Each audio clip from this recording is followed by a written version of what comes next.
ನಮಸ್ಕಾರ. ಈ ದಿನ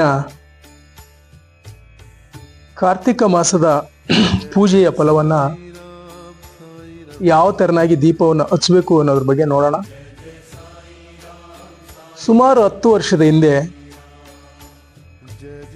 ಶ್ರೀರಾಮನಗರದ ಶಿವಾಲಯ ಗುಡಿಯಲ್ಲಿ ಲಕ್ಷ ದೀಪೋತ್ಸವ ಕಾರ್ಯಕ್ರಮ ಅಂತ ಮಾಡಿದ್ವಿ. ಸುಮಾರು 1 ಲಕ್ಷ ದೀಪಗಳನ್ನು ಹಚ್ಚೋ ಒಂದು ಕಾರ್ಯಕ್ರಮ. ಅದು ಎಷ್ಟು ವಿಜೃಂಭಣೆಯಿಂದ ಜರುಗಿತು ಅಂದರೆ, ಯಾರ್ಯಾರ ಜೀವನದಲ್ಲಿ ಕಷ್ಟಗಳಿದ್ವೋ ಅದೆಲ್ಲದಕ್ಕೂ ಪರಿಹಾರ ಸ್ವಲ್ಪ ದಿನದಲ್ಲಿ ಸಿಕ್ತು. ಅಷ್ಟೊಂದು ಪವಿತ್ರವಾದ ಈ ಕಾರ್ತಿಕ ಮಾಸದಲ್ಲಿ ದೀಪವನ್ನು ಹಚ್ಚುವುದು. ಭಗವಂತ ಯಾಕೆ ಈ ಒಂದು ಚಳಿಗಾಲ ಪ್ರಾರಂಭದಲ್ಲಿ ದೀಪವನ್ನು ಹಚ್ಚೋದು ಅನ್ನೋದನ್ನ ವಿಶಿಷ್ಟ ರೀತಿಯಲ್ಲೇನೆ ನಮ್ಮ ಹಿರಿಯರು ಮಾಡಿದ್ದಾರೆ. ಯಾವುದನ್ನ ನಮ್ಮ ಹಿರಿಯರು ಮಾಡಿದಾರೋ ಅದೆಲ್ಲದಕ್ಕೂ ಹಿನ್ನೆಲೆ ಇದೆ. ಚಳಿಗಾಲ ಬಂದು ಈಗ ಸ್ಟಾರ್ಟ್ ಆಗ್ತಕ್ಕಂಥ ದಿನಗಳಲ್ಲಿ ಬೆಚ್ಚಗೆ ದೀಪಾರಾಧನೆ ಜ್ಯೋತಿ ಬೆಳಗ್ತಾ ಇದ್ದಾಗ ಆಧ್ಯಾತ್ಮಿಕದ ಒಂದು ಚೈತನ್ಯ ಉಜ್ವಲವಾಗುತ್ತೆ.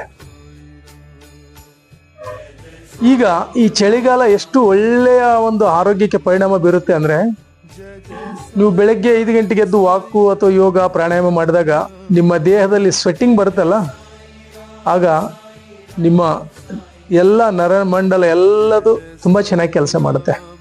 ಚಳಿ ನಿಮ್ಮ ದೇಹದ ಉಷ್ಣತೆಯನ್ನು ಹೀರ್ಕುತ್ತದೆ. ಹಾಗೆ ಮೊನ್ನೆಯಿಂದ ಒಬ್ರು ಕಾಲ್ ಮಾಡ್ತಿದ್ದಾರೆ, ಗುರುಗಳೇ ನೀವು ಸುಮಾರು 6-7 ವರ್ಷದಿಂದ ಜಾತಕವನ್ನ ಕೇಳಿದ್ದೆ ನಮ್ಮ ಸೂಪರ್ ಸ್ಟಾರ್ ಬಗ್ಗೆ. ಅವತ್ತು ಹೇಳಿದ್ರಿ ಸ್ವಲ್ಪ ಮುಂದಿನ ದಿನಗಳಲ್ಲಿ ಬ್ಯಾಡ್ ಟೈಮ್ ಇದೆ ಅಂತ ಹೇಳಿದ್ರಿ. ಹಂಗೆ ಆಯಿತು. ಇವತ್ತೆಲ್ಲ ಕಾಮೆಂಟ್ಸು ಎಲ್ಲ ನೋಡಿದ್ರೆ ನನಗೆ ಭಾಳಷ್ಟು ನೋವಾಗ್ತಿದೆ ಗುರುಗಳೇ. ಅವರ ಸಿನಿಮಾಗಳನ್ನು ಭಾಳಷ್ಟು ನೋಡಿ ಆರಾಧಿಸ್ತಾ ಇದ್ದೆ ನಾನು. ತೂಗುದೀಪ್ ಶ್ರೀನಿವಾಸ್ ಅವ್ರ ಮಗ ದರ್ಶನ್ ಎಂಥ ಸೂಪರ್ ಸ್ಟಾರು. ಬಟ್ ಯಾಕೆ ಹಿಂಗಾಯ್ತು? ನೀವು 6-7 ವರ್ಷದಿಂದ ಹೇಳಿದ್ರಿ. ಆ ಗೂಗಲ್ ಸಿನಿಮಾ ಆಡಿಯೋ ರಿಲೀಸ್ಗೆ ಹೋದಾಗ ಆ ಶಿಷ್ಯ ಗಂಟು ಬಿದ್ದಿದ್ದ ನನಗೆ, ನಮ್ಮ ಸ್ಟಾರ್ದು ಹೇಗಿದೆ ನೋಡಿ ನೋಡಿ ಅಂತ. ನನಗೆ ಗೊತ್ತಾಗಿದ್ದೇನೆಂದರೆ, ಡೇಟ್ ಆಫ್ ಬರ್ತ್ ಅಷ್ಟೇ ನೋಡಿದ್ದೆ ನಾನು. ಟೈಮ್ ಒಂದು ಸಿಕ್ಕಿದ್ರೆ ಎಕ್ಯುರೇಟ್ ಹೇಳ್ಬೋದಾಗಿತ್ತು ಅಂತ ಹೇಳಿದೆ. ಅವತ್ತು ಟೈಮ್ ಇರಲಿಲ್ಲ, ಬಟ್ ಡೇಟ್ ಆಫ್ ಬರ್ತ್ ಇತ್ತು. ಅದ್ರ ಪ್ರಕಾರ ನೋಡಿದಾಗ ಒಂದು ಇವತ್ತಿಗೂ ನನಗೆ ಅನ್ನಿಸ್ತಾ ಇದೆ, ಆ ದಿನ ಗ್ರಹಗತಿಗಳು, ಉದಾಹರಣೆಗೆ ನಾನು ನೋಡಿ ಆ ಶಿಷ್ಯನಿಗೆ ಹೇಳಿದ್ದೆ, ದರ್ಶನ್ ಅವರ ಫ್ಯಾನ್ಗೆ ಹೇಳಿದ್ದೆ, ಗೂಗಲ್ ಸಿನಿಮಾ ಆಡಿಯೋದು ಇನ್ನೂ ಫಂಕ್ಷನ್ ಸ್ಟಾರ್ಟ್ ಆಗಬೇಕಾಗಿತ್ತು, ಆಗಲೇ ಡಿಸ್ಕಸ್ ಮಾಡ್ತಾ ಇದ್ವಿ, ಈ ಥರ ಇದೆ ನೋಡಿ ಗುರುಗಳೇ ಅಂತ. ಆಗ ಒಳ್ಳೆ ಉತ್ತುಂಗದ ಸ್ಥಿತಿ ಅವ್ರದ್ದು. ಬಟ್ ಆ ಉತ್ತುಂಗದ ಸ್ಥಿತಿಯಿಂದ ಇಲ್ಲಿ ರಾಹು ಮತ್ತು ಕೇತು ದೃಷ್ಟಿ ಸರಿ ಇಲ್ಲದೆ ಇರೋದು ಒಂದನೇದು. ಶನಿಯ ಒಂದು ನೀಚ ಸ್ಥಾನದೊಂದು. ಬಟ್ ಗುರು ಉನ್ನತ ಸ್ಥಾನದಲ್ಲಿರೋದ್ರಿಂದ ಎಷ್ಟು ಒಳ್ಳೆ ಹಾರ್ಡ್ ವರ್ಕರ್ ಗೊತ್ತಾ ಫಿಲ್ಮ್ ಸ್ಟಾರ್ ದರ್ಶನ್ ಅವರು. ಜೀರೋದಿಂದ ಲೈಟ್ ಬಾಯ್ ಆಗಿ ಎಷ್ಟೆಲ್ಲ ಹಾರ್ಡ್ ವರ್ಕ್ ಮಾಡಿದ್ದಾರೆ, ಎಷ್ಟು ಕಷ್ಟಪಟ್ಟಿದ್ದಾರೆ. ಆ ಒಂದು ಸೂಪರ್ ಸ್ಟಾರ್ ಆಗಲಿಕ್ಕೆ ಎಷ್ಟೊಂದು ಹಾರ್ಡ್ ವರ್ಕ್ ಮಾಡಿದ್ದಾರೆ ಅಂದರೆ, ಅಂಥ ವ್ಯಕ್ತಿ ಗುರುಬಲ ಮತ್ತು ಹಾರ್ಡ್ ವರ್ಕ್ನಿಂದ ಮೇಲು ಹೋದಂಥ ವ್ಯಕ್ತಿ ಈ ರಾಹು ಕೇತು ಮತ್ತು ಶನಿಯ ದೃಷ್ಟಿಗೆ ಒಳಗಾಗ್ಬಿಟ್ರು, ಚಿಕ್ಕ ವಿಚಾರಕ್ಕೆ ಒಳಗಾಗ್ಬಿಟ್ರು. ಬಟ್ ಈ ಪ್ರೆಡಿಕ್ಷನ್ ಅಲ್ಲಿ ಈ ಗ್ರಹಗಳು ಪರಿಣಾಮ ಬೀರಿದವು. ಗ್ರಹಗಳು ಪರಿಣಾಮ ಬೀರಿದಾಗ ಮನಸ್ಸು ಏನೇನೋ ಆಗ್ಬಿಡುತ್ತೆ. ಎಷ್ಟೆಲ್ಲ ಹೆಸರುವಾಸಿಯಾದಂಥ ಒಬ್ಬ ಸ್ಟಾರ್ ನಟರು ಎಷ್ಟೊಂದು ಹಿಂಸೆ ಅನುಭವಿಸ್ತಿದ್ದಾರೆ ಅಂದರೆ, ಅವರ ಕಷ್ಟಪಟ್ಟ ಶ್ರಮ, ಗುರುಬಲ ಎಲ್ಲ ಇದ್ದದ್ದೆಲ್ಲ ವ್ಯರ್ಥ ಆಗೋಗ್ಬಿಡ್ತು. ಸೊ ಹಿಂಗಾಗಿ ಪ್ರತಿಯೊಬ್ಬರು ಕೂಡ ಭಗವಂತನ ಆರಾಧನೆಯನ್ನು ಮಾಡಿ, ಕಾರ್ತಿಕ ಮಾಸ ಇದೆಲ್ಲ ದೀಪವನ್ನು ಹಚ್ಚಿ ಈ ಗ್ರಹಗತಿಗಳ ಒಂದು ಶಾಂತಿಯನ್ನು ಪೂರ್ತಿಯಾಗಿ ಮಾಡ್ಕೊಳ್ಳಿ. ಯಾಕೆ ಅಂದರೆ ಈ ಥರ ಜಾತಕಗಳನ್ನು ನೋಡಿದಾಗ ನನಗೆ ತುಂಬ ನೋವು ಅನಿಸುತ್ತೆ. ಏನಪ್ಪ ಇಂಥ ವ್ಯಕ್ತಿ, ಬೇರೆ ಆರ್ಡಿನರಿ ವ್ಯಕ್ತಿ ಆದರೆ ಮಾಡಲಿ, ಏನು ಮಾಡಿದ್ರು ಓಕೆ. ಬಟ್ ಕಷ್ಟಗಳು ಈ ಥರ ಇರೋ ವ್ಯಕ್ತಿಗಳಿಗೆ ಹಿಂಗೆ ಬಂತಲ್ಲ, ಸಂದರ್ಭ ಹಿಂಗೆ ಕ್ರಿಯೇಟ್ ಆಯ್ತಲ್ಲ ಅಂತ ನೋವು ಅನಿಸುತ್ತೆ.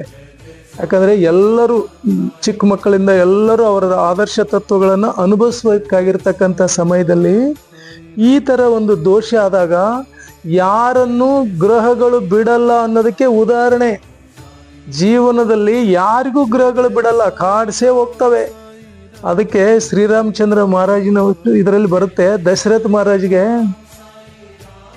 7:30 ನಾ ಬರ್ತಾ ಇದ್ದೀನಿ ಅಂತ ಶನಿ ಮಹಾರಾಜರು ಹೇಳ್ತಾರಂತೆ. ಆಗ ದಶರಥ ಮಹಾರಾಜ್ ಅವ್ರು ಹೇಳ್ತಾರೆ, ನನ್ನ ಮಗನೇ ಶ್ರೀರಾಮಚಂದ್ರ ಇದ್ದಾನೆ, ನೀನ್ ಬಂದು ಏನ್ ಮಾಡ್ತೀಯ, ನನ್ಗದೆಲ್ಲ ಬಿಲೀವ್ ಇಲ್ಲ, ನಂಬಿಕೆ ಇಲ್ಲ ಅಂತ ಹೇಳ್ತಾರಂತೆ. ಅಷ್ಟಮ ಶನಿ 7:30 ನೆಕ್ಸ್ಟ್ ಎಂಟ್ರಿ ಆಗ್ತಾರೆ ಶನಿ ಮಹಾರಾಜರು. ಇವ್ರಿಗೆ ಬೇಟೆ ಆಡ್ಲಿಕ್ಕೆ ಹೋಗ್ತಾರೆ ದಶರಥ ಮಹಾರಾಜರು. ನೋಡಿ ಹೆಂಗ ಎಂಟ್ರಿ ಆಯ್ತು ಅನ್ನೋದಕ್ಕೆ ಉದಾಹರಣೆಗಳು ನೋಡಿ ಹೆಂಗಿದಾವೆ. ಹೋದ್ರು ಬೇಟೆ ಅಂತ, ಅಲ್ಲಿ ನೀರು ತುಂಬ್ತಾ ಇದ್ರು. ಶ್ರವಣ ಕುಮಾರ್ ತಂದೆ ತಾಯಿ ಪರಿಪಾಲನೆ ಮಾಡ್ತಕ್ಕಂಥ ಅಂತ ಶ್ರೇಷ್ಠ ಯಾರಾದ್ರೂ ತಂದೆ ತಾಯಿ ಪೂಜೆ ಮಾಡಿದಿದ್ರೆ ಶ್ರವಣ್ ಕುಮಾರ್, ಭಕ್ತ ಶ್ರವಣ್ ಕುಮಾರ್ ನೀರು ತುಂಬ್ತಾ ಇದ್ರು. ತಾಯಿ ತಂದೆ ನೀರಡಿಕೆ ಆಗುತ್ತೆ, ನೀರು ತುಂಬ್ತಾ ಇದ್ರು. ಬುಳು ಬುಳು ಅಂತ ಶಬ್ದ ಬರುತ್ತೆ. ದಶರಥ ಮಹಾರಾಜ ಬಾಣ ಬಿಟ್ಟ, ಅಲ್ಲಿ ಯಾವುದೋ ಪ್ರಾಣಿ ಬಂದಿದೆ ಅಂತ, ಬೇಟೆಗೆ ಅಂತ, ನೀರು ಕುಡ್ಲಿಕ್ಕೆ ಬಂದಿದೆ ಅಂತ ಬಾಣ ಬಿಟ್ಟ. ಹೋಗಿ ಆ ಬಾಣ ಶ್ರವಣ ಕುಮಾರ್ನ ಎದೆಗೆ ನಾಡ್ತು. ಆಗ ಶ್ರವಣ ಕುಮಾರ ಬಹಳ ಒದ್ದಾಡ್ದ, ಹಿಂಸೆ ಅನುಭವಿಸ್ದ, ನೋಯಿಸ್. ಆಗೋಗಿ ದಶರಥ ಮಹಾರಾಜ್ ನೋಡ್ತಾನೆ, ದಿಗ್ಭ್ರಾಂತಿ. ಏನು ನಾನು ಪ್ರಾಣಿ ಅನ್ಕೊಂಡು ನೋಡಿದ್ರೆ ಶ್ರವಣ ಕುಮಾರ್ನ ಸತ್ತೋಗಿರೋದು, ಅಯ್ಯೋ ಬಾಬಾ ದೇವರೇ ಕಾಪಾಡು ಅಂತ ಅಂದಾಗ ಆ ಕುರುಡ ತಾಯಿ ತಂದೆಗಳಿಗೆ ಅಂದರಿದಾರಲ್ವಾ, ಅವ್ರಿಗೋಗಿ ನೀರು ಕೊಡ್ತಾನೆ. ನಿನ್ನ ಮಗನ್ನ ನಾನು ಈ ಥರ ಪ್ರಾಣಿ ಅನ್ಕೊಂಡು ನೋಡಿದೆ, ನಿನ್ನ ಮಗ ಆಗಿದ್ದ, ಕ್ಷಮಿಸ್ಬಿಡಿ ನನ್ನ ಅಂತ. ಆಗ ಎಷ್ಟು ಹೃದಯ ವಿಗ್ರಹ ಆಗಿರ್ಬೇಡ ಆ ತಾಯಿ ತಂದೆಗೆ. ಪಿತೃಶೋಕ ನಿನ್ಗೆ ನಿರಂತರ ಆಗ್ಲು ಹೋಗ್ಲಿ ಅಂತ ಶಾಪ ಕೊಟ್ರು. ಆ ತಾಯಿ ತಂದೆಗಳು ಶಾಪ ಹಾಕಿದ್ರು. ಆ ನೋವಿನಿಂದ ಶ್ರೀರಾಮಚಂದ್ರ ವನವಾಸಕ್ಕೆ ಹೋಗ್ಬೇಕಾಯ್ತು. ದಶರಥ ಮಹಾರಾಜ ಎಂತ ರಾಜ ಅನುಭವಿಸಿದ. ಅದಕ್ಕೆ ಯಾರ ಜೀವನದಲ್ಲಿಯೂ ಕೂಡ ರಾಶಿ ಚಕ್ರ ಈ ಕುಂಡ್ಲಿಯಲ್ಲಿ ಇದೆಯಲ್ಲ, ಇದನ್ನ ಅನುಭವಿಸಲೇ ತೀರ್ಲೇಬೇಕಾಗುತ್ತೆ. ಸ್ಟಾರ್ ಬಂದಿದೆ ಅಂತ ಏನೇನೋ ಎಗರಾಡೋದಲ್ಲ, ಆಮೇಲೆ ಕೆಳಗಿಳಿಸೋದು ಗೊತ್ತಿದೆ. ಅಲ್ಲಿ ಇವ್ರು ಮೂವರಿದ್ರೆ ಸಾಕು. ಗುರು ಶುಕ್ರ ಬುಧ ಬಂದಾಗ okay entry, star star star ಅಂತೀರಿ. ಆಮೇಲೆ ರಿಟರ್ನ್, ಕರ್ಮ ವಿಲ್ ರಿಟರ್ನ್ ಅಂತ ಇರುತ್ತೆ ಇಲ್ಲಿ. ಹಾಗೆ ಯಾರಾದ್ರೂ ಅಹಂಕಾರದಿಂದ ಇದ್ದವ್ರಿಗೆ ನಾನು ಬಹಳ ನಗು ಬರುತ್ತೆ ಅವ್ರು ನೋಡಿದ್ರೆ. ಕರ್ಮ ವಿಲ್ ರಿಟರ್ನ್ ಬರುತ್ತೆ ಅಂತ, ಯಾಕೆ ಅಂದ್ರೆ ಇವ್ರು ಇದ್ದಾರೆ ಅಂತ. ಹೀಗಾಗಿ ಭಗವಂತನ ಪ್ರಾರ್ಥನೆ ಮಾಡಿ. ಭಗವಂತ ನಿಮಗೆ ಕೊಟ್ಟು ಒಳ್ಳೆ ರೀತಿಯಿಂದ ಮಾಡಿದಾಗ ಆಧ್ಯಾತ್ಮಕ್ಕೆ ಹೋಗಿ ಅಹಂಕಾರ ತಗೋಬೇಡಿ, ಫುಟೇಜ್ ತಗೋಬಾರ್ದು. ಅದು ಅಹಂಕಾರ ಫುಟೇಜ್ ತಗೊಂತು ಅಂದ್ರೆ ಇವ್ರು ರೆಡಿ ಇರ್ತಾರೆ, ಇವ್ರಿಗೆ ಫುಡ್ ಆಗ್ಬಿಡ್ತೀರ ನೀವು. ಅದಕ್ಕೆ ಭಗವಂತನ ಆರಾಧನೆಯಲ್ಲಿ, ದೈವ ಸಾಕ್ಷಾತ್ಕಾರದಲ್ಲಿ ಧ್ಯಾನ ಮಾರ್ಗ, ಜಪ ಮಾರ್ಗ, ಮಂತ್ರ ಮಾರ್ಗ, ಹೋಮ ಮಾರ್ಗ ಎಷ್ಟಿದಾವ್ರಿ, ಮಾಡಿ ಎಲ್ಲರೂ ಸಾಧನೆ ಮಾಡ್ಕೊಳ್ಳಿ. ಈ ಒಂದು ಕಾರ್ಯಕ್ರಮ ಮನೆ ಮಂಗಳಲ್ಲಿ ಮುಟ್ಲಿ, ಎಲ್ಲರ ಮನೆಗಳಿಗೂ ತಲುಪುವಾಗೆ ಮಾಡಿ ಈ ಒಂದು ಆಧ್ಯಾತ್ಮಿಕ ಚೈತನ್ಯ. ಯಾಕಂದ್ರೆ ಈ ಮಕ್ಕಳು ನಮ್ಮ ದೇಶಕ್ಕೊಂದು ಆಸ್ತಿ. ನಾಳೆ ವಿಶ್ವದಲ್ಲಿ ಎಲ್ಲಾ ದೇಶಗಳು ಎಂತಪ್ಪ ಭಾರತ ದೇಶದಲ್ಲಿ ಆಧ್ಯಾತ್ಮಿಕದವ್ರು ಎಂತೆಂಥ ಹುಡುಗರು ಬಂದಿದ್ದಾರೆ ಅಂತ ನೀವೆಲ್ಲರೂ ಮನೆಗಳಲ್ಲಿ ದೀಪ ಬೆಳಗೋಂಗಾಗ್ಲಿ. ನೀವೇನು ಆದರ್ಶ ತತ್ವ ತೋರಿಸ್ತಿರಲ್ಲ ನಿಮ್ಮ ಮಕ್ಕಳಿಗೆ, ಅವರೇ ನಾಡಿನ ಬೆಳಕೋಗೋದು. ಹೀಗಾಗಿ ನೀವೆಲ್ಲರೂ ಈ ಕಾರ್ಯಕ್ರಮವನ್ನ ಎಲ್ಲ ಕಡೆ ಶೇರ್ ಮಾಡಿ ಮತ್ತು ಇದನ್ನ ಗ್ರೂಪ್ಗಳಿಗೆ ಹಂಚಿ, ಗೊತ್ತು ಮಾಡಿ. ಮನೆ ಮನೆಯಲ್ಲಿ ಆಧ್ಯಾತ್ಮಿಕ ಕಾರ್ಯಕ್ರಮ ಗೊತ್ತಾಗ್ಲಿ, ಧ್ಯಾನ ಮಾರ್ಗ ಗೊತ್ತಾಗ್ಲಿ, ಭಕ್ತಿ ಮಾರ್ಗ ಗೊತ್ತಾಗ್ಲಿ. ಇದನ್ನ ಬೆಳೆಸೋದು ಎಲ್ಲ ನಿಮ್ಮಗಳ ಕೈಯಲ್ಲಿದೆ. ಇದನ್ನ ಮುಟ್ಟಿಸಿ. ಇದು ಧರ್ಮದ ಕಾರ್ಯಕ್ರಮ, ಒಂದು ಆಧ್ಯಾತ್ಮಿಕ ಕಾರ್ಯಕ್ರಮ. ಇದನ್ನು ಬೆಳೆಸಿದಾಗ ಜ್ಞಾನ ಭಂಡಾರ ಓಪನ್ ಆಗುತ್ತೆ. ಆಧ್ಯಾತ್ಮಿಕ ಶಕ್ತಿ ಬೆಳೀತು ಅಂದ್ರೆ ನಮ್ಮ ದೇಶ ಬೆಳೆದಂಗೆ. ಈ ಒಂದು ಚೈತನ್ಯ ಬೆಳಕಿದೆಯಲ್ಲ, ಈ ಒಂದು ಬೆಳಕು, ಕಾರ್ತಿಕ್ ಮಾಸದ ಬೆಳಕು ಎಲ್ಲ ಕಡೆ ಬೆಳಗಲಿ. ಈ ಆಧ್ಯಾತ್ಮಿಕ ಶಕ್ತಿ ನಿಮ್ಮೆಲ್ಲರ ಮನೆಗಳಲ್ಲಿ ಇರ್ಲಿ ಅಂತ ಹೇಳ್ತಾ ಈ ದಿನ ಪ್ರೇಕ್ಷಣೆ ಮುಗಿಸ್ತಾ ಇದ್ದೀನಿ. ನಮಸ್ಕಾರಗಳು.